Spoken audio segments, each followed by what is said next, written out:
¿Qué tal, alumnos y alumnas del Diplomado de Patología Clínica Veterinaria de la Facultad de Medicina Veterinaria y Zootecnia de la UNAM?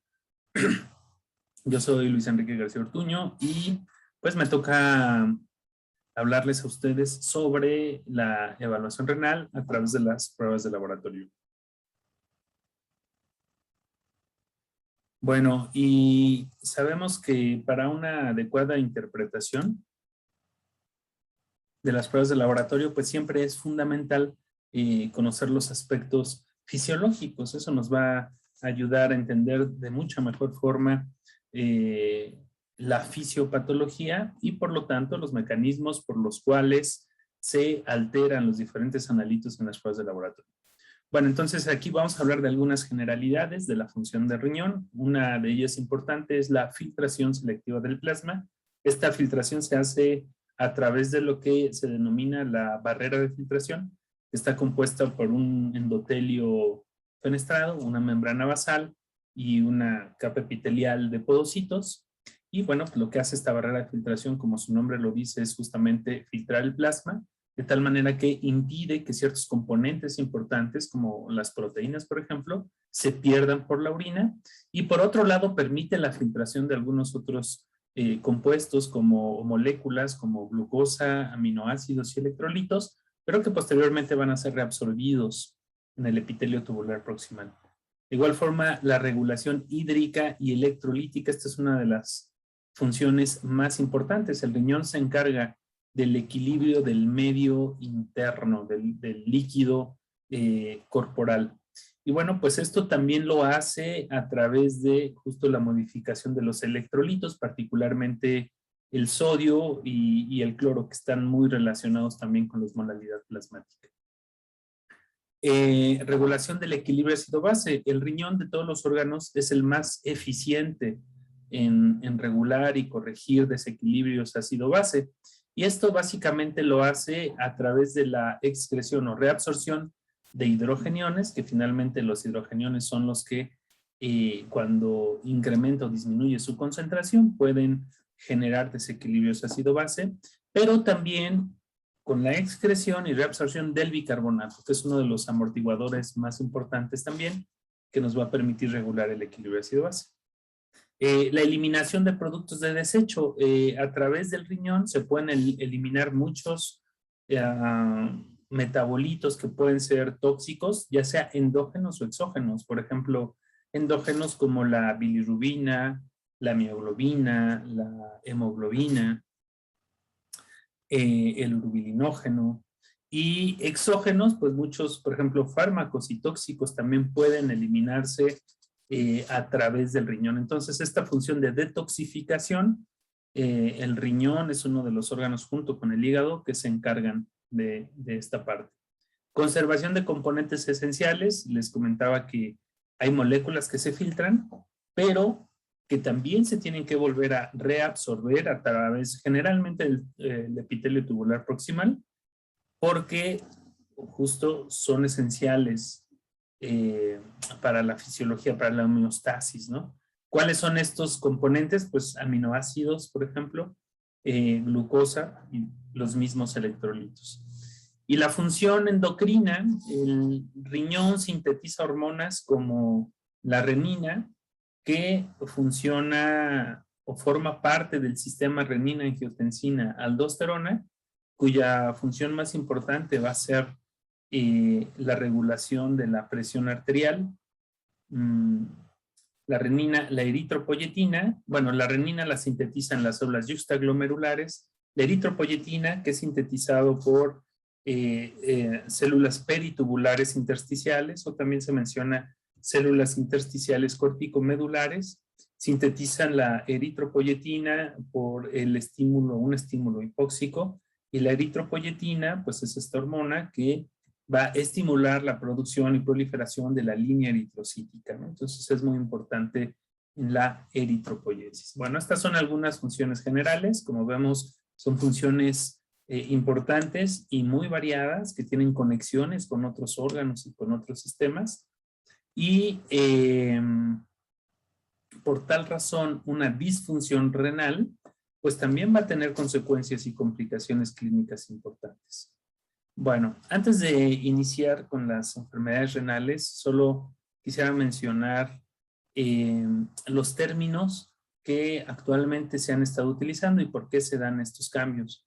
Bueno, tradicionalmente o convencionalmente el término que se utilizaba era insuficiencia renal aguda e insuficiencia renal crónica. Sin embargo, ahora se han cambiado por lesión renal aguda y enfermedad renal crónica.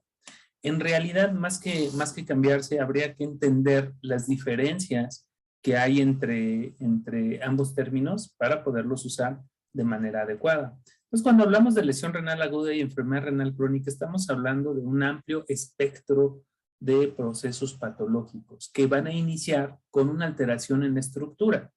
Pero el hecho de que haya una alteración en la estructura en el riñón no implica la insuficiencia renal. Sin embargo, las nuevas tendencias están dirigidas hacia diagnosticar la enfermedad renal inicial antes de que sea insuficiente, porque cuando un riñón tiene insuficiencia es porque se ha perdido el 75% del parénquima o de las nefronas. Entonces, bueno, la perspectiva es tratar de identificar estas alteraciones estructurales en el parénquima antes de que lleguen a la insuficiencia renal, ¿de acuerdo? Entonces, tanto la lesión renal aguda como la enfermedad renal crónica estamos hablando principalmente de una alteración estructural que puede hacerse tan grave, tan marcada, tan progresiva, que va a llegar finalmente a la insuficiencia renal aguda y a la insuficiencia renal crónica, ¿no? De esto estamos hablando básicamente. Las pruebas de laboratorio, las pruebas por lo menos rutinarias, la bioquímica sanguínea y el urianálisis, nos van a permitir diagnosticar solamente las insuficiencias renales. Si nosotros quisiéramos diagnosticar una enfermedad renal, particularmente enfermedad renal inicial, pues son otros los mecanismos, ¿no? En donde sí se puede incluir la proteinuria y algunos biomarcadores. Pero en esta clase y este tema está más enfocado a la insuficiencia renal, es decir, ya las etapas avanzadas que podemos detectar a través de las pruebas de laboratorio y particularmente a través de la bioquímica sanguínea. Bueno, en general también estas son las dos patologías que solemos identificar con las pruebas de laboratorio, que es la insuficiencia renal aguda y la insuficiencia renal crónica. Las características de la insuficiencia renal aguda es que es una enfermedad reversible, generalmente se desarrolla en poco tiempo. Ciertamente hay muerte de nefronas, hay daño importante, sin embargo las nefronas restantes o remanentes generan mecanismos de compensación que posteriormente pueden llevar a una función, entre comillas, normal, porque actualmente se sabe que a la larga esto te puede inducir una enfermedad renal crónica. Bueno, esto se desarrolla en horas o días, o sea, en corto tiempo. Generalmente las etiologías suelen ser tóxicas, por ejemplo, fármacos, plantas, compuestos químicos o isquémicas. Pero también se caracteriza por una necrosis tubular. O sea, generalmente cuando hablamos de insuficiencia renal aguda estamos relacionando más con daño tubular más que glomerular, aunque sabemos que pues, la nefrona es todo un continuo, ¿no? Desde el glomérulo, el túbulo contornado proximal, el asa de Henle, el distal y los colectores. Y bueno, también tiene signos clínicos que son diferentes a la insuficiencia renal crónica. Generalmente, en insuficiencia renal aguda puede haber anuria o poliuria. Los animales, al no estar tanto tiempo con la enfermedad, pues suelen tener una condición corporal normal. Y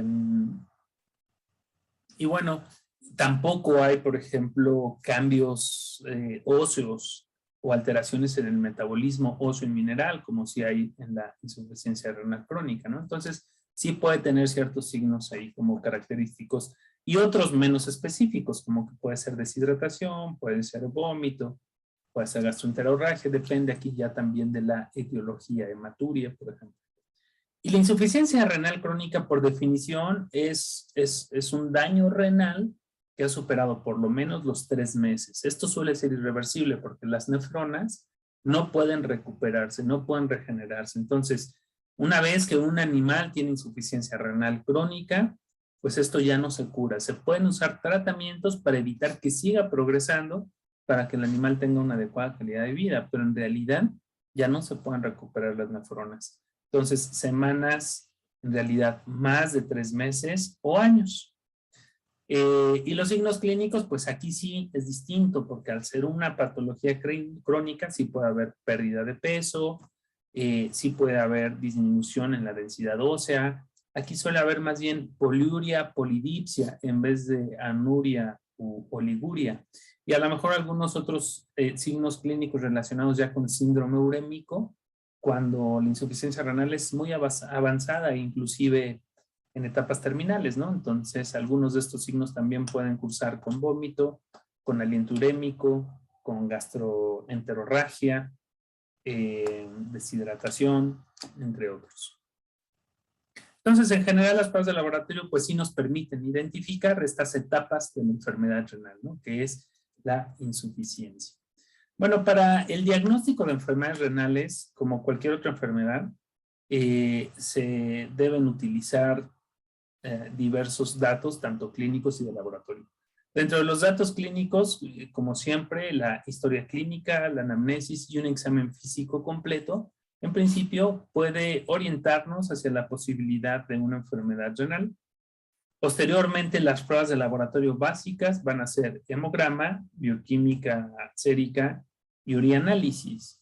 Esas son prácticamente las pruebas de rutina para cualquier tipo de patología, para cualquier enfermedad.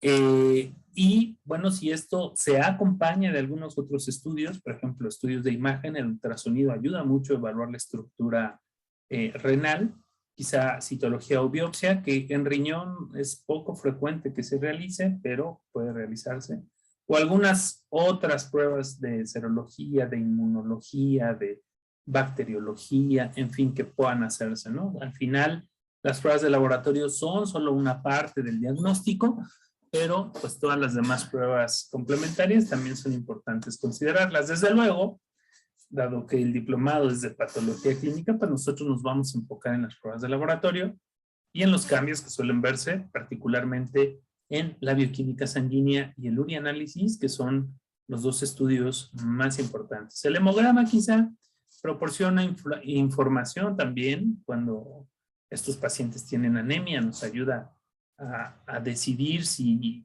esta enfermedad renal es crónica o no.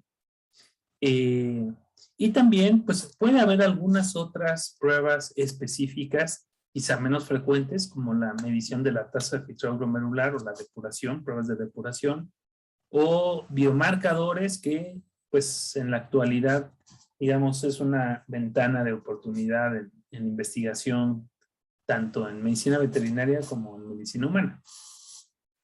Entonces nos enfocaremos en estos dos estudios.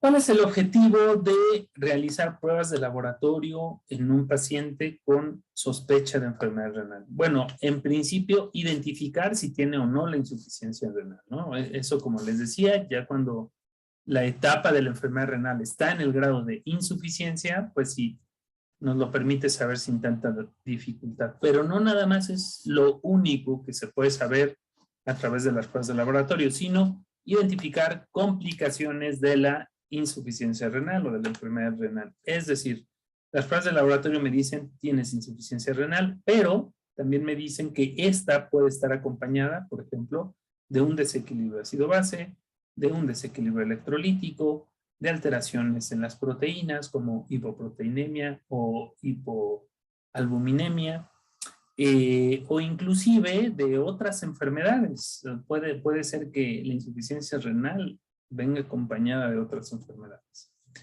Entonces, bueno, las complicaciones propias de la insuficiencia renal. Después, establecer la gravedad, porque no será lo mismo una creatinina quizá en 200 micromoles por litro que en 1000 o más de 1000. Hay una correlación, ya en la etapa de insuficiencia, hay una correlación que mientras más alta esté la creatinina, pues la reducción de la tasa de filtrado glomerular es mayor, o sea, la insuficiencia es más severa. Entonces, podemos establecer la gravedad. Y además de las complicaciones, mientras más complicaciones haya relacionadas con la enfermedad renal, pues más grave esté el animal también. Clasificar y subclasificar la enfermedad renal crónica. Entonces, no nada más es decir, tiene insuficiencia o no la tiene, sino que ya tenemos los medios, los parámetros establecidos para decir en qué estadio de enfermedad renal está. Intentar buscar la etiología, esto muchas veces es difícil. Las pruebas de laboratorio, particularmente la bioquímica, nos dice que hay la insuficiencia renal, pero difícilmente nos dice cuál es la etiología. Ciertamente hay algunos cambios que te pueden sugerir una etiología. Por ejemplo, si yo viera cristales de oxalato de calcio monohidratado, me sugiere la etiología de intoxicación por etilenglicol. O si yo viera una hipoalbuminemia muy marcada junto con hipercolesterolemia y el animal tuviera edema anasarca y viera una proteinuria muy importante en el urianálisis, quizá eso me puede decir que tiene síndrome nefrótico y me acerca al diagnóstico de amiloidosis renal o de glomerulonefritis membranoproliferativa, es decir, de alteraciones glomerulares, ¿no? Entonces, hay ciertos cambios que te sugieren etiologías, pero difícilmente te lo dicen. Para eso habría que hacer otros estudios. Ahí es donde la biopsia puede ayudar. O, como les decía, pues algunos otros estudios inmunológicos o microbiológicos. Y detectar enfermedades concomitantes, porque les comentaba que la insuficiencia renal puede estar acompañada de otras patologías que quizá tengan la misma etiología, pero no necesariamente estén relacionados con el riñón. Por poner un ejemplo, leptospirosis, que es una bacteria que afecta al hígado y también afecta al riñón. Entonces no es raro ver insuficiencias renales junto con hepatopatías, ¿no? O puede estar acompañado también de una enfermedad hemodinámica como septicemia, por ejemplo, o como pancreatitis, o tener alguna otra enfermedad endocrina como diabetes mellitus, hiperadrenocorticismo, en fin, ¿no? Finalmente, por ejemplo, una insuficiencia renal crónica se presenta en animales viejos que son susceptibles a otras enfermedades degenerativas, crónico-degenerativas, insuficiencia cardíaca, por ejemplo. Muy bien. Entonces, ¿cuáles son las pruebas, los analitos que tenemos para evaluar la función renal? Los más importantes, los de rutina, son creatinina, densidad urinaria y proteinuria. La creatinina lo que nos está ayudando a evaluar es la tasa de filtrado glomerular, ¿no? Que tanto y cómo está filtrando el glomérulo. La densidad urinaria nos evalúa la capacidad que tiene el riñón para concentrar. Y la proteinuria lo que evalúa es esta parte estructural que mencionaba hace rato, que es la barrera de filtración, la integridad de la barrera de filtración. Entonces, estos son los tres más importantes. La urea también podría estar incluida aquí, pero la urea no ofrece ventajas sobre la creatinina, al contrario. La creatinina tiene ciertas ventajas sobre la urea cuando se evalúa riñón, porque la urea sirve para otras evaluaciones. Pero cuando se evalúa riñón, la creatinina es mejor. Por eso ya en la literatura se menciona más la creatinina que la urea. Estos serían los principales, porque estos me van a decir, ¿tiene o no insuficiencia renal? Pero están los secundarios que me van a estar hablando de, como decíamos, las complicaciones de la insuficiencia renal, ¿no? La albúmina, fósforo, calcio, sodio, potasio, cloro, bicarbonato, anión GAP o ácidos no volátiles, diferencia de iones fuertes. Todos estos me permiten, pues, justamente detectar alteraciones en las proteínas, en el metabolismo óseo-mineral, en los electrolitos y en el equilibrio ácido-base. Otras pruebas, el hemograma, ya hablaba un poco de la línea roja, que es la que más suele afectarse en una insuficiencia renal crónica, pero también el hemograma, por supuesto, nos proporciona información, por ejemplo, con respecto a un proceso inflamatorio que podemos ver en el leucograma. Y el urianálisis, en donde finalmente la proteinuria y la densidad urinaria pues forman parte del urianálisis, ¿no? Además de que en la evaluación del sedimento urinario pues se pueden ver también algunos hallazgos que se puedan correlacionar con la patología renal. Y otras ya menos frecuentes, medición de la tasa de filtrado glomerular y biomarcadores, particularmente el SDMA es básicamente el que se está utilizando ya de manera más comercial como biomarcador, pero bueno, pues tiene también sus indicaciones muy particulares. Ok, ahora, empezando con estos primeros analitos que son los principales, vamos a hablar de la creatinina. La creatinina es en realidad un metabolito de desecho de la actividad muscular. Proviene, de hecho, de la fosfocreatina. La creatinina como tal ya no tiene ninguna función, ya nada más se tiene que eliminar a través del glomérulo y esto depende de la tasa de filtrado glomerular.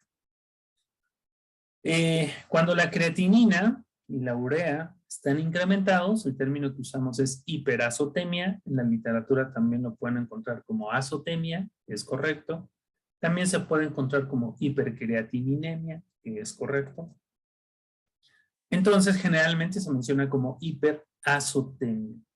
Ahora, cuando vemos una bioquímica sanguínea hiperazotemia, tenemos que decidir si esta hiperazotemia es de origen prerrenal, renal o posrenal. ¿Qué significa que sea de origen prerrenal? Significa que el incremento de la creatinina no está asociado a un daño intrínseco o primario del riñón, sino que pueden ser algunos otros mecanismos generalmente relacionados con la perfusión sanguínea, generalmente. Es decir, sí está afectada la tasa de filtrado glomerular, pero no por un daño en el riñón, sino por una hipoperfusión sanguínea al riñón. ¿De acuerdo? Entonces, esa sería la prerrenal, la renal, que sí es un daño, cualquier tipo de daño en el riñón, y la posrenal, que tampoco en su inicio no es un daño en el riñón. La posrenal básicamente se trata de una obstrucción, y esta obstrucción puede ser a nivel de ureter, de vejiga o de uretra, ¿no? Es algo que no permite que la orina salga y por lo tanto, pues se acumulan todos estos compuestos nitrogenados, particularmente la creatinina.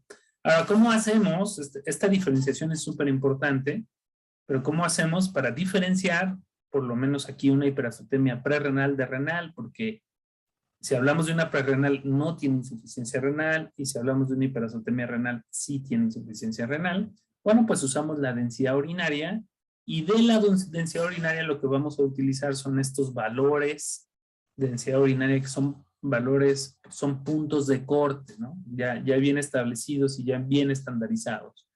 Para perro es 1.030 y para gato es 1.035, para grandes especies 1.025. Entonces, si tengo hiperazotemia con una densidad urinaria arriba de 1.030 en perro y arriba de 1.035 en gato, decimos que la hiperazotemia es de origen prerrenal. ¿Por qué? Porque el riñón está teniendo todavía la capacidad de concentrar, por lo menos por arriba de estos puntos de corte. Pero si tengo esta misma hiperazotemia y la densidad urinaria por debajo de estos puntos de corte, la hiperazotemia la voy a clasificar como de origen renal. ¿Por qué? Porque el riñón no está teniendo la capacidad de concentrar por arriba de estos valores de corte. ¿De acuerdo? Esto es como el aspecto más importante para diferenciar una hiperazotemia prerrenal de una renal. Y la verdad es que una posrenal es variable en la densidad urinaria. Aquí no hay establecidos puntos de corte. La densidad urinaria no nos permite hacer esta diferencia. Realmente aquí lo que tendríamos que valorar es si hay o no flujo de orina, ¿no? O sea, las causas de obstrucción en una hiperazotemia postrenal pueden ser, por ejemplo, neoplasias, pueden ser urolitos, pueden ser procesos inflamatorios a nivel de la uretra, o puede ser cistorexis también, ¿no? Que haya ruptura de la vejiga y pues la orina se acumule en abdomen causándonos un uroperitoneo. Entonces realmente clínico, en otros estudios clínicos se debe de corroborar la posibilidad de obstrucción o ruptura de vejiga. Y aquí las causas más comunes, que ya había mencionado algunas, de la hiperazotemia prerrenal, deshidratación, porque cuando hay deshidratación, otra vez, disminuye la perfusión sanguínea en general por la hipovolemia, por lo tanto disminuye el flujo sanguíneo hacia el riñón y la tasa de filtrado glomerular depende del flujo sanguíneo renal. Deshidratación. Puede haber otras causas de hipoperfusión renal que no estén relacionadas con deshidratación, básicamente hipovolemia, ¿no? Por ejemplo, una hemorragia importante secundaria a un traumatismo que puede causar hipovolemia. Cardiopatías, que también al final todo se relaciona con hipoperfusión renal. De la hiperazotemia renal, pues cualquier daño decíamos, y de la posrenal, obstrucción de vías urinarias y uroperitoneo. Bueno, entonces hablamos de la creatinina, ya nada más decir por qué la densidad urinaria es importante. Entonces, la densidad urinaria indica la cantidad de solutos que hay en la orina y esto, de manera que sea indirecta, nos está indicando qué tan concentrada o diluida está la orina. Entonces, la densidad urinaria lo que está evaluando es la capacidad que tiene el riñón para concentrar la orina. Y a partir de esto, se establecen diferentes términos fisiológicos que ahorita vamos a ver. Yo les decía que el glomérulo, los glomérulos de los riñones filtran en total más o menos 180 litros al día de plasma. Entonces aquí en el espacio glomerular es donde llega el plasma y fíjense que este plasma no ha sido modificado, solamente ha sido filtrado. Básicamente lo único que no tiene este plasma son proteínas. Todos los demás componentes están. A esto se le llama ultrafiltrado glomerular, el cual suele tener una densidad de entre 1.008 y 1.012 aquí. Pero después la orina pasa por todo el sistema tubular de la nefrona. Pasa por el túbulo contorneado proximal, pasa por el asa ascendente del asa de Henle, por el asa de Henle, este es el asa descendente del asa de Henle, el asa de Henle, el asa delgada ascendente del asa de Henle, el asa gruesa ascendente del asa de Henle, el túbulo contorneado distal, el túbulo colector y el conducto colector. Bueno, en todo este recorrido, todas estas partes que mencioné en realidad tienen células epiteliales tubulares especializadas que cumplen cierta función. Pero entonces en todo este recorrido lo que va a hacer el riñón es regular justamente la cantidad de electrolitos que se absorbe o se secreta, por lo tanto también la cantidad de agua y de muchas otras moléculas y sustancias, de tal manera que al final la orina que se excreta, la orina que se elimina, pues tiene justo la cantidad, el volumen necesario y la cantidad de solutos necesarios para mantener la regulación del equilibrio hídrico, del líquido corporal. Entonces, a partir de esto, cuando nosotros medimos la densidad urinaria en la orina, esta puede ser hiperstenúrica. ¿Qué significa esto? Hiperstenúrica es arriba de 1.0012. O sea, aquí entre 1.008 y 1.012 ni se concentran ni se diluyen. Arriba de 1.012 está concentrando un poco. En este valor se le denomina isostenúrica y cuando está por debajo de 1.008, es decir, cuando se está diluyendo la orina, se denomina hipostenúrica. Aquí lo importante que tenemos que saber es que esto no son más que términos fisiológicos. Cuando hablamos de procesos patológicos, la densidad urinaria se utiliza de manera distinta y se utiliza como ya lo vimos anteriormente, a partir de puntos de corte, no a partir de estos valores. O sea, el hecho de que un animal con hiperazotemia tenga una densidad de 1.015 o 1.020 no implica que el riñón está concentrando. Sí está concentrando, pero no está concentrando a los niveles que tendría que concentrar ante un contexto de hiperazotemia. Pero pues a veces esto causa cierta confusión. Estos no son más que términos fisiológicos. Ya cuando hablamos de patológicos se interpreta de modo distinto. Bueno, y todo esto, como les decía, simplemente es para la regulación del equilibrio hídrico y electrolítico. Y también con esto les quiero decir que en la densidad urinaria en realidad no hay valores de referencia. Están estos puntos de corte en hiperazotemia, pero si el animal no tiene hiperazotemia, no existe un valor de referencia de densidad urinaria patológico. Fíjense, el perro puede diluir hasta 1.001 y concentrar hasta 1.075 y no necesariamente es patológico, al contrario, el hecho de que el riñón diluya o concentre ante diferentes estímulos ambientales indica que es un riñón sano, funcional. El gato tiene una mayor capacidad de concentrar hasta 1.085. Entonces, si estás sobrehidratado, diluyes, si estás deshidratado, concentras. Sin embargo, estos son los intervalos posibles, estos son los intervalos más comunes, ¿no? Que solemos encontrar en los perros y los gatos, pero, insisto, no, si se sale de estos intervalos comunes, no necesariamente es que es patológico, ¿no? Entonces siempre se tiene que evaluar en el contexto de la bioquímica o del estado de hidratación del animal. La densidad urinaria generalmente la medimos por el refractómetro, que es un método muy sencillo, muy fácil, accesible. Un refractómetro es accesible y refleja muy bien la osmolalidad urinaria. Por eso es un reflejo también de la concentración urinaria. El fundamento pues también es muy sencillo. Cuando un haz de luz penetra una solución,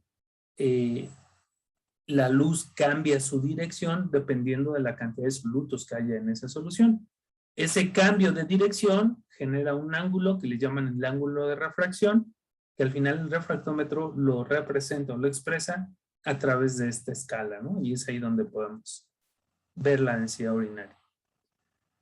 Muy bien, bueno, la importancia de la creatinina y la densidad urinaria, pues es para detectar la insuficiencia renal, ¿no? Pero yo, dentro de los objetivos, también les comentaba que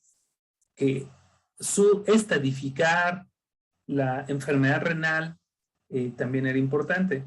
Entonces, actualmente lo que se hace es que con base en el valor de la creatinina se puede clasificar la enfermedad renal. Aquí sí digo enfermedad porque está desde las etapas iniciales antes de que sea insuficiencia, pero se puede clasificar en el estadio 1, 2, 3 o 4. Quizá el más difícil de estadificar es el estadio 1 porque son valores que no superan el valor de referencia para perros y para gatos. Entonces aquí en realidad para decir que un perro o un gato está en el estadio 1 de enfermedad renal de acuerdo a la IRIS, que es el único prácticamente mecanismo que tenemos para clasificar una enfermedad renal, tenemos que utilizar otros criterios y esos criterios suelen ser biomarcadores tempranos como la relación proteína-creatinina urinaria o el SDMA o simplemente el hecho de que el animal se encuentre en un factor de riesgo como por ejemplo cardiopatías o hipertensión, ¿no? Algún factor de riesgo. En el 2 puede ser que, en el estadio 2 puede ser que también esté dentro del valor de referencia o que lo supere ligeramente, ¿no? Tanto para perro como para gato. En el 3 y el 4 ya es muy sencillo clasificarlos porque aquí siempre la creatinina está por arriba del valor de referencia y es simplemente utilizar estos intervalos para saber en qué estadio se encuentra. ¿De acuerdo? Entonces, pues esa es la importancia también de la creatinina en el diagnóstico y estadificación de la enfermedad renal. Bueno, ya hablamos de creatinina, de densidad urinaria, vamos a hablar de la proteinuria, porque son pues, los 3 elementos diagnósticos más importantes. Entonces, fisiológicamente, ¿qué pasa? El plasma se filtra por el riñón, generalmente la barrera de filtración no permite el paso de proteínas o lo permite pero en muy pequeñas cantidades por este sistema que mencionaba de el endotelio fenestrado, la membrana basal y los podocitos. Bueno, esa pequeña cantidad de proteínas que puede pasar de bajo peso molecular, que puede pasar la barrera de filtración, la mayoría a su vez se vuelven a absorber en el túbulo proximal renal. De tal manera que al final tenemos en la orina muy pequeñas cantidades que inclusive no son detectables, por lo menos no con la tira reactiva de orina, menos de 0.01 gramos por litro. Entonces, lo mínimo que detecta la tira reactiva es 0.3. Entonces, en realidad, este tipo de proteinuria, pues no, ni siquiera la podemos ver. Bueno, cuando nosotros detectamos proteinuria en la orina, en principio lo importante es saber cuál es su origen, saber si realmente está habiendo un daño aquí en la barrera de filtración o puede tener un origen distinto. En ese sentido, las proteinurias se clasifican también en prerrenal, renal y posrenal. Desde luego que para identificar una enfermedad renal nos interesa saber que esta proteinuria viene o es secundaria a un daño en el glomérulo y en la barrera de filtración. Entonces tenemos que descartar las otras dos. Tenemos que descartar la prerrenal y la posrenal antes de decidir que una proteinuria es de origen renal. ¿Cuáles son las causas de proteinurias prerrenales? Fiebre, ejercicio muscular y convulsiones. Aquí lo que se menciona es que en realidad incrementa la permeabilidad de los capilares glomerulares, particularmente en fiebre mediado por algunas interleucinas, ¿no? Porque hay generalmente moléculas inflamatorias que pueden alterar la permeabilidad de los vasos sanguíneos. Pero lo mismo sucede en ejercicio muscular y en convulsiones. Entonces, la proteinuria, que a veces le llaman también glomerular, pero es prerrenal porque no es el riñón el que está afectado, simplemente se está incrementando su permeabilidad. En el caso de mieloma, lo que sucede aquí en mieloma o sarcoma de plasmocitos es que es una neoplasia de células plasmáticas que se origina generalmente en médula ósea y estas células plasmáticas sintetizan una gran cantidad de proteínas, anticuerpos particularmente porque son células plasmáticas. Entonces vemos hiperproteinemias por hiperglobulinemias muy marcadas y es tanta la proteína que pasa una mayor cantidad por el filtrado glomerular. Y aunque algunas se absorben en el epitelio tubular proximal, algunas otras se pierden. Entonces incrementa la proteinuria, pero es por la hiperproteinemia, no es por un daño en el glomérulo.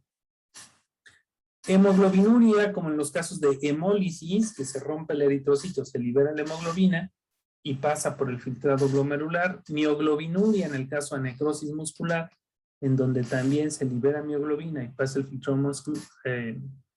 filtrado glomerular y llega a la orina, pero al final tanto la hemoglobina como la mioglobina es proteína también. Que si bien la tira reactiva detecta principalmente albúmina, sí, pero puede detectar en menor medida algunas otras proteínas. Entonces, todas estas prerrenales no tienen que ver nada con riñón. Proteinuria renal, aquí sí, está afectado, puede estar afectado el glomérulo, por lo tanto, permite un mayor paso de proteínas. Esto sucede justo principalmente en glomerulopatías como glomerulonefritis de diferentes tipos o como amiloidosis renal, en donde se ve afectado principalmente el glomérulo. Síndrome nefrótico en realidad es producto de una glomerulonefritis o de una amiloidosis, o algunas otras patologías en donde se puede haber afectado tanto glomérulo, glomerulosclerosis por ejemplo, y túbulos también, porque puede ser que el glomérulo no esté afectando, pero si tenemos una lesión en epitelio tubular renal, la proteína, poca proteína que pueda pasar al glomérulo no se está absorbiendo otra vez, también se elimina, ¿de acuerdo? El chiste es que la proteinuria renal siempre va a ser un daño en la nefrona. Y la posrenal, que la posrenal va a ser consecuencia o de una hemorragia, es decir, que veamos sangre, o eritrocitos, en vejiga, en orina, hematuria. Esta hemorragia puede venir de procesos inflamatorios, infecciosos, traumatismos, coagulopatías, puede tener varios orígenes, pero al final la sangre también es proteína. Si no es una hemorragia, puede ser una inflamación, y la inflamación puede ser de, por ejemplo, de vejiga, una cistitis, o puede ser de tracto genitourinal, ¿no? Puede ser, por ejemplo, de útero, o vaginitis, prostatitis. Entonces, esto generalmente lo solemos identificar en el urianálisis.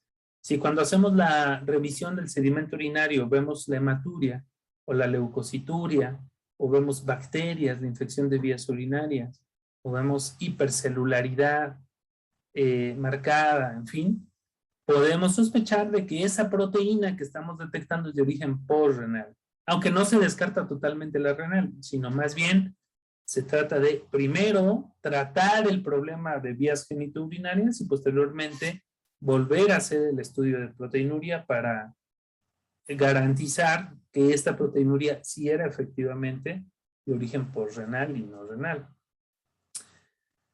Generalmente esta proteinuria, les decía, se mide con la tira reactiva. Sin embargo, la tira reactiva, si bien es confiable como un método inicial, pues el resultado suele ser cualitativo, no, más bien suele ser semi-cuantitativo, no cuantitativo, o sea, está como en ciertos intervalos. Entonces, cuando sí realmente estamos sospechando de una proteinuria de origen renal, lo ideal es confirmar y cuantificar a través de esta prueba que es la relación proteína-creatinina en orina. Esta es una prueba que actualmente se le da mucha importancia porque no nada más me permite determinar si la proteinuria es renal o no, sino que nos proporciona más información, como vemos aquí en la utilidad, o sea, evalúa la severidad de la lesión. Mientras más marcada sea la proteinuria, más marcado es el daño en el glomérulo. Evalúa la progresión de la enfermedad. A través de la proteinuria, yo puedo saber también si en el transcurso del tiempo la proteinuria va siendo más marcada, también va progresando la enfermedad renal y viceversa. Si disminuyera la proteinuria o la proteinuria se queda estática, significa que el tratamiento está siendo adecuado. Por lo tanto, evalúa la respuesta al tratamiento y de igual forma, pues esto tiene un valor pronóstico. Y un valor pronóstico que ha sido ya publicado desde hace tiempo en muchas investigaciones, en donde sí se ha determinado que el pronóstico y el tiempo de sobrevida de un animal con enfermedad renal que tiene proteinuria es distinto a uno que no tiene proteinuria. Entonces, el fundamento de la prueba es el mismo que lo anteriormente explicado, refleja la cantidad de proteína excretada en la orina en 24 horas, aunque se toma una sola muestra, se toma una sola muestra, porque ya se vio que no hay diferencias estadísticas entre tomar una muestra y hacer la recolección de 24 horas. Entonces, con una muestra es suficiente. Otro aspecto, otra ventaja importante de esta relación proteína-creatinina en orina es que no depende de la densidad urinaria. Porque cuando la proteinuria se mide por las tiras reactivas, mientras más concentrada esté la orina, quizá podemos esperar una mayor cantidad de proteína que la fisiológicamente normal, ¿no? Entonces también se tiene que interpretar con base en la densidad urinaria cuando se utiliza la tira reactiva. Pero la relación proteína-creatinina en orina no depende de la concentración de la orina. El daño glomerular, la excreción de proteína comparada con creatinina, pues evidentemente incrementará. Y aquí tenemos los valores de referencia, cuando es normal, cuando es una zona gris, y en esta zona gris ya saben que son esas ventanas en donde no se puede ni confirmar ni descartar. Lo ideal aquí sería repetir en un lapso, dependiendo cada caso clínico, pero mínimo de 2 semanas y máximo quizá 2 meses. El objetivo de repetir es evaluar la persistencia de este hallazgo. Proteinuria, bueno, arriba de 0.5 para perro, 0.4 para gato, y ya conforme va incrementando esta proteinuria, pues se va haciendo más severo y nos va permitiendo sospechar ya inclusive de ciertas patologías. Entonces, esta es una subclasificación de IRIS, en donde, además de clasificar la enfermedad renal, podemos decir, ¿es proteinúrico? ¿No es proteinúrico? ¿O es limítrofe, ¿no? Dentro de la ventana gris. Y esto nuevamente, el objetivo de todas las clasificaciones es que le permita al clínico tomar decisiones terapéuticas y decisiones con respecto al pronóstico y la progresión de la enfermedad. O sea, si es y proporciona información valiosa. Bueno, eso es como la base del diagnóstico, y el resto de los analitos, por lo menos bioquímicos, como les decía, nos permite detectar las complicaciones de la enfermedad. Voy a hablarles rápidamente de los demás analitos que suelen verse alterados y las causas o los mecanismos. Entonces, el fósforo es uno de los más frecuentes, que hay hiperfosforemia tanto en insuficiencia renal aguda como en insuficiencia renal crónica. También sí hay una cierta correlación entre el grado de hiperfosforemia y la tasa de filtrado glomerular. La razón no es otra más que la disminución de la excreción, porque de manera normal el fósforo se excreta por riñón. Voy a unir el fósforo con el calcio, porque generalmente los evaluamos juntos. Entonces, las alteraciones del calcio en insuficiencia renal se presentan principalmente en la insuficiencia renal crónica. En realidad aquí puede haber hipercalcemia, normocalcemia o hipocalcemia. Una recomendación importante con respecto al calcio en enfermedades renales es medir el calcio iónico, porque al final el calcio iónico es el fisiológicamente activo. y es el que nos refleja en mucho mejor manera lo que está sucediendo con el calcio, porque el calcio total, pues muchas veces está dentro del valor de referencia, pero el calcio iónico sí puede estar disminuido o incrementado. Bueno, quizá la alteración que pudiera preocupar más es la hipocalcemia. ¿Por qué se presenta hipocalcemia en insuficiencia renal crónica? Dos son los mecanismos más importantes. Uno es por la hiperfosforemia. Recuerden que debe haber un equilibrio entre el fósforo y el calcio. Entonces, cuando incrementa el fósforo, se forman complejos de fosfato de calcio y este calcio se precipita en tejidos blandos. Y esa precipitación de tejidos me lleva a la hipocalcemia. Por otro lado, el otro mecanismo, híjole, eso de hecho se me olvidó comentarlo en la parte fisiológica, pero el riñón también convierte a la 1,25-dihidroxicolecalciferol, convierte la 25-dihidroxicolecalciferol en 1,25-dihidroxicolecalciferol, que es igual a vitamina D3 activa, que es igual a calcitriol. Esto lo hace a través de una enzima o con el uso de una enzima que se llama 1-alfa-hidroxilasa que se encuentra en el epitelio tubular renal. Entonces, ¿cuál es la función de la vitamina D3 activa? Pues principalmente, o por lo menos la función más importante, es que permite la absorción de calcio a nivel intestinal. Esto estimulando la expresión de unas proteínas que sirven justo para fijar el calcio. Entonces, cuando hay una insuficiencia renal crónica y hay pérdida de nefronas y hay pérdida de epitelio tubular renal, no se produce la vitamina D3, por lo tanto no se absorbe calcio. Entonces ese sería el segundo mecanismo por el cual hay hipocalcemia. ¿Cuál es el problema con esta hiperfosforemia y esta hipocalcemia? Que esta combinación nos puede llevar a una complicación clínica importante que se llama hiperparatiroidismo renal secundario. ¿Qué es lo que sucede aquí?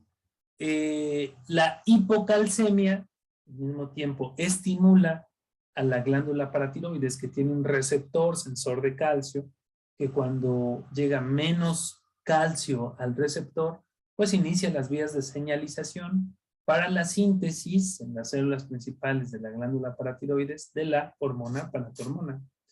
Y la función de la paratormona principalmente va a ser inducir la resorción ósea para liberar iones de calcio y tratar de regular las concentraciones de calcio. Esto lo hace a través de la estimulación de los osteoclastos y de sus enzimas hidrolíticas. Pero al final, a pesar de que la paratormona está incrementada, finalmente el calcio nunca llega a los valores de referencia porque sigue sin absorberse a nivel intestinal y por otro lado sigue la hiperfosforemia, ¿no? Entonces, cuando hay estos desórdenes del metabolismo óseo y mineral y el hiperparatiroidismo renal secundario, pues es una complicación también clínica que empeora el pronóstico. Por eso es importante tomar en cuenta estos dos analitos y de ahí que algunos tratamientos vayan dirigidos justamente a disminuir el fósforo, ¿no? Que el antes del fósforo. Bueno, entonces, esa es la hipocalcemia. Pueden estar normocalcémicos y quizá más raro, pero pueden estar hipercalcémicos. Y esta hipercalcemia no se conoce con claridad el mecanismo, pero se piensa que también en algunos casos en donde ha habido un estímulo crónico de la glándula paratiroides, en etapas quizá muy avanzadas, esta paratiroides ya no responde a la regulación negativa, al feedback negativo del calcio. Es decir, si hay hipocalcemia, se estimula la paratiroides, incrementa el calcio y este incremento del calcio debería inhibir a la paratiroides. Pero ya ha sido tan crónicamente estimulada la paratiroides que ya es autónoma y ya no responde a la retroalimentación negativa del hipercalcemia. Esa es una de las explicaciones que se intenta dar. Y quizá la otra es que puede estar incrementado el calcio, pero no el calcio iónico, sino el calcio unido a aniones, por ejemplo. Porque en insuficiencia renal puede haber acumulación de aniones como fosfatos y sulfatos y entonces incrementa la fracción del calcio unido a aniones y ese puede ser otro mecanismo. Y otro más asociado al equilibrio ácido-base, en fin, pero la hipercalcemia es en realidad menos frecuente. Es más, a veces más bien hay que tener cuidado porque la hipercalcemia puede inducirte nefrocalcinosis e insuficiencia renal, ¿no? Entonces, muchas veces la hipercalcemia no es secundario a la insuficiencia renal, sino al contrario. La insuficiencia renal fue producida por la hipercalcemia. Bueno, con respecto al desequilibrio ácido-base, generalmente son dos tipos de acidosis metabólica las que podemos encontrar. Acidosis metabólica por acumulación de ácidos, con ácidos no volátiles incrementados o anión gap incrementado, es decir, disminución de bicarbonato e incremento en el anión gap, y estos ácidos suelen ser ácidos urémicos como sulfatos y fosfatos. Ese es un mecanismo, la acumulación de ácidos. Y el otro mecanismo es la acidosis metabólica hiperclorémica, y este tipo de acidosis se caracteriza por la disminución de bicarbonato, la disminución de iones fuertes, y generalmente se presenta en este caso por pérdida del bicarbonato, ¿no? Se pierde el bicarbonato, por lo tanto se gana el anión cloro para mantener la electroneutralidad. El hecho de que se baje el bicarbonato y sube el cloro hace que se reduzca la diferencia entre el sodio y el cloro, es decir, la diferencia de iones fuertes, y entonces se establece la acidosis metabólica hiperclorémica. Esto lo van a estudiar mucho mejor, con más detalle en la clase de equilibrio ácido-base. La amilasa yo creo que sirve más para confundir que en términos diagnósticos, ¿no? Porque en algunos casos de insuficiencia renal puede haber hiperamilasemia, y digo en algunos casos porque tampoco es que lo haya visto en todos, y esto es porque la amilasa se elimina y se excreta también por riñón de manera normal. Aquí con lo que hay que tener cuidado es que a veces las hiperamilasemias pueden llegar a confundir a los clínicos y pueden pensar que tiene pancreatitis y que secundario a la pancreatitis insuficiencia renal. Entonces, generalmente el dato que utilizamos es que en insuficiencia renal la amilasa puede estar hasta 3 veces por arriba del valor normal de referencia. Es decir, la amilasa es como 1000, 1100, podría estar hasta 3000 más o menos en insuficiencia renal y sería normal. Si está arriba de eso, pues entonces quizá puedan comenzar a sospechar de pancreatitis, además de la insuficiencia renal. El potasio también se elimina por vía renal y también puede ser variable. Puede haber hiperkaliemia, normocaliemia e hipokaliemia. ¿De qué va a depender esto? Generalmente la producción urinaria. Cuando hay poliuria polidipsia, como una insuficiencia renal crónica, pudiera haber hipokaliemia.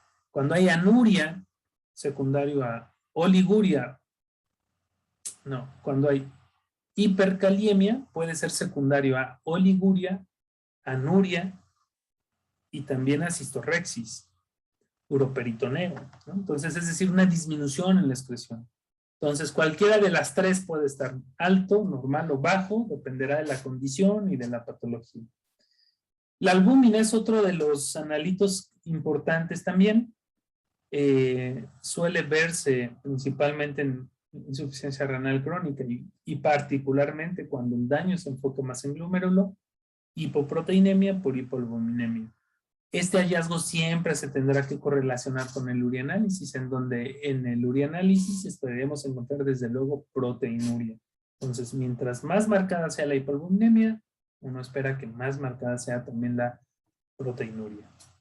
Y bueno, en el hemograma ya comenté con anterioridad, la anemia normocítica normocrómica no regenerativa de ligera a moderada es un hallazgo que en unión con una insuficiencia renal nos sugiere que la insuficiencia renal es crónico, aunado también, claro, a la historia clínica, la condición corporal, al resto de las pruebas de laboratorio, ¿no?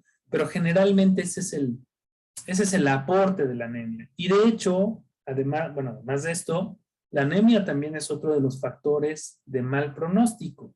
Entonces, un animal con insuficiencia renal crónica que ya tiene anemia, pues tiene una complicación clínica más, ¿no?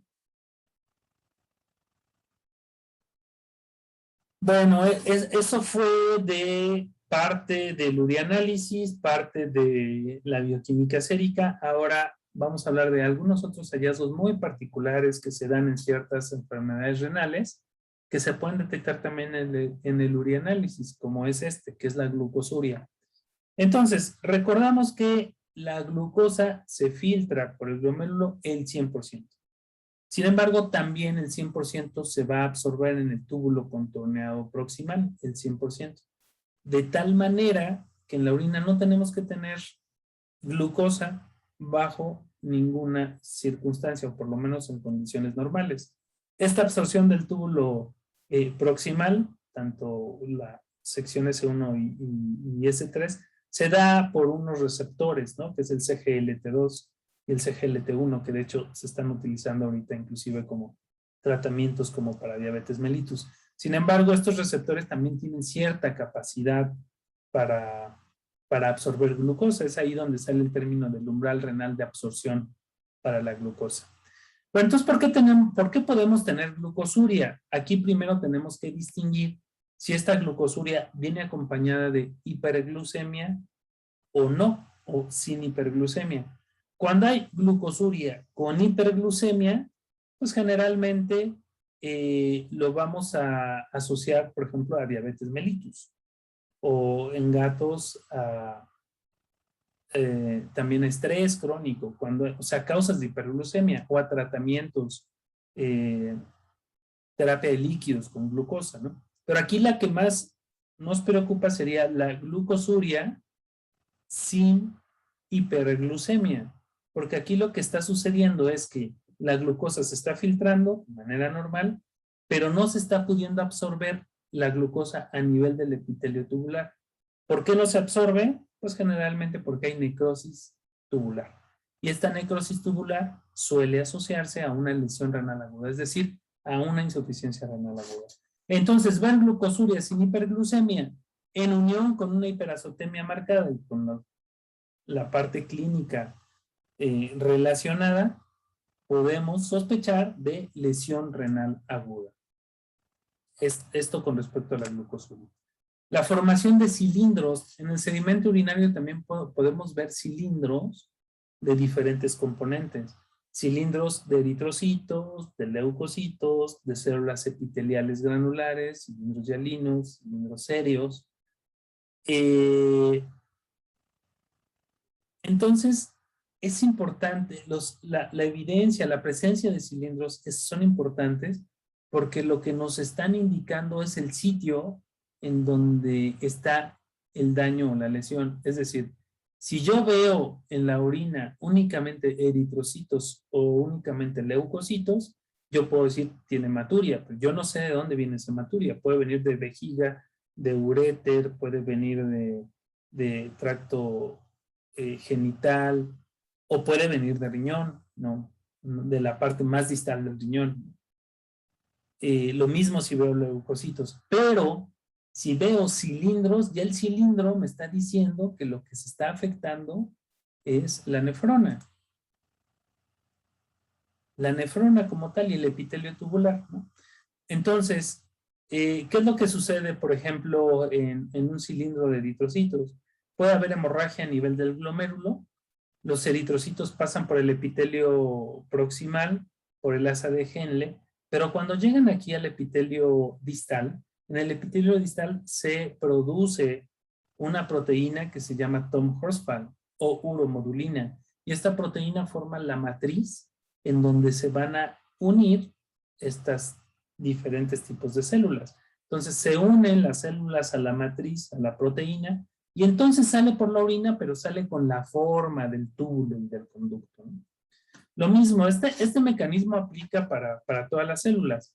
Si vemos leucocitos, bueno, pues es porque hay un proceso inflamatorio a nivel del riñón como tal, en el parénquima renal. Entonces, vemos el cilindro. Si vemos que quizás sean los más comunes, los cilindros granulares, es porque se están desprendiendo células epiteliales tubulares. Entonces, los cilindros granulares corresponden a restos de células epiteliales tubulares unidas a la proteína de Tom Horsfall. Entonces, se clasifican con base en la composición, en el tipo de célula y con base en la maduración, porque los cilindros serios fueron cilindros celulares, pero que ya han sido envejecidos, digamos, descompuestos, quiero decir. Y los cilindros hialinos es la pura proteína sin ningún componente celular. Entonces esto se da generalmente en animales deshidratados, que posteriormente estimulan la diuresis. Puede presentarse en el 30% de los perros con lesión renal aguda. Aquí generalmente también los cilindros pueden ser frágiles, entonces la orina se tiene que tratar con cuidado para no degradarlos en el procesamiento, particularmente en la centrifugación. Y bueno, quizá otro elemento más que podemos ver en sedimento urinario, que podemos asociar también a daño renal, serían los cristales, pero en particular este cristal, que es el de oxalato de calcio monohidratado, que es el tipo de cristal que no sugiere la posibilidad de intoxicación por etilenglicol. Entonces recordamos que el etilenglicol pues es un compuesto que generalmente se encuentra en los anticongelantes de automóviles. De hecho tiene un sabor dulce, yo no lo he probado, pero así dice la literatura. Tiene un sabor dulce y sí es muy tóxico. Entonces cuando entra el etilenglicol en el organismo del animal o incluso de la persona, se convierte a través de esta enzima que se llama alcohol deshidrogenasa a glucoaldehído, a ácido glucólico. Este ácido glucólico, de hecho, es el que induce una profunda acidosis metabólica por acumulación de ácidos. Este ácido glucólico se convierte en ácido oxálico. El ácido oxálico se combina con el calcio, formando los cristales de oxalato de calcio, que posteriormente se van a precipitar en el epitelio tubular renal y van a causar daño principalmente por acción directa y necrosis tubular. Por lo tanto, lesión renal aguda, insuficiencia renal aguda. Entonces, identificar estos cristales que de hecho se ven de manera más o menos temprana, es decir, entre las 4 y las 6 horas después de haber consumido el etilenglicol, si los podemos identificar nos permiten un diagnóstico temprano, por lo tanto, utilizar tratamientos que puedan inhibir esta enzima, el alcohol deshidrogenasa, y de esa forma también impedir que el etilenglicol se convierta en los metabolitos más tóxicos. Entonces, generalmente aquí se da una lesión renal aguda. De hecho, estos casos también pueden cursar con hipercalcemia, ¿no? Que aquí es un mecanismo, perdón, con hipocalcemia, quiero decir, que es un mecanismo distinto al de la insuficiencia renal crónica. Bueno, aunque les decía que la plática se iba a mencionar principalmente las pruebas de rutina, creo que no podemos dejar de fuera o dejar de hablar de este biomarcador que se llama CDMA, dimetilarginina simétrica. Este es un biomarcador que evalúa la tasa de filtrado glomerular. Se origina en las células producto de la proteólisis de proteínas metiladas que contienen arginina, pero sirve como biomarcador porque se está produciendo de manera constante, o sea, en tasas constantes, pasa al citoplasma y del citoplasma a circulación y se elimina exclusivamente por riñón, o sea, no tiene una eliminación derivada de otros órganos o otros mecanismos, solamente es un riñón. Y ahora es una molécula pequeña. ¿Por qué es importante que sea pequeña? Porque puede pasar el filtrado glomerular, tiene una carga positiva, se filtra libremente. Al tener carga positiva también le permite pasar con mayor facilidad porque generalmente la membrana basal tiene carga negativa y eso impide que otras moléculas con carga negativa como las proteínas pasen el filtrado glomerular. Entonces se filtra libremente, no se absorbe, entonces nada más depende de la tasa de filtrado glomerular. Por eso evalúa la tasa de filtrado glomerular. O sea, sería una prueba análoga a la creatinina, ¿no? O sea, nos están evaluando lo mismo, tanto SDMA y creatinina. ¿Cuál es la diferencia entre uno y otro? Según los estudios que ha hecho la empresa que generó este biomarcador, la creatinina, lo que vemos aquí, digamos, esto que está aquí es la tasa de filtrado glomerular.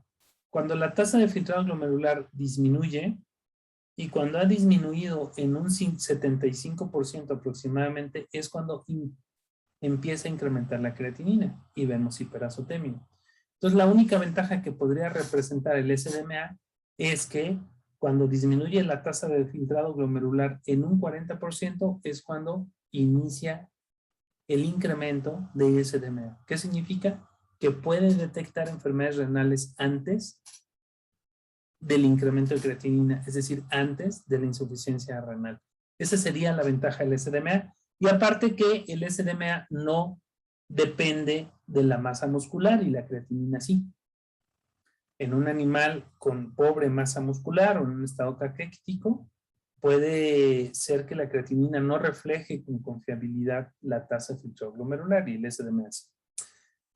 Lo que considero ya a manera personal es que todavía se requieren hacer muchos más estudios con respecto al SDMA en combinación con otras enfermedades, enfermedades endocrinas, enfermedades sistémicas, vasculares, inflamatorias, ¿no?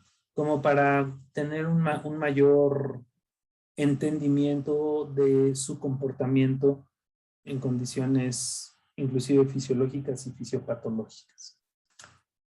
Bueno, pues con esto concluyo la clase. Nada más agregaría que las enfermedades renales son muy frecuentes y de alta prevalencia, tanto en medicina humana como en medicina veterinaria. Por lo tanto, saber interpretar adecuadamente las pruebas de laboratorio, identificar una enfermedad o una insuficiencia renal, pues es básico en la práctica clínica. Pues muchas gracias y nos vemos.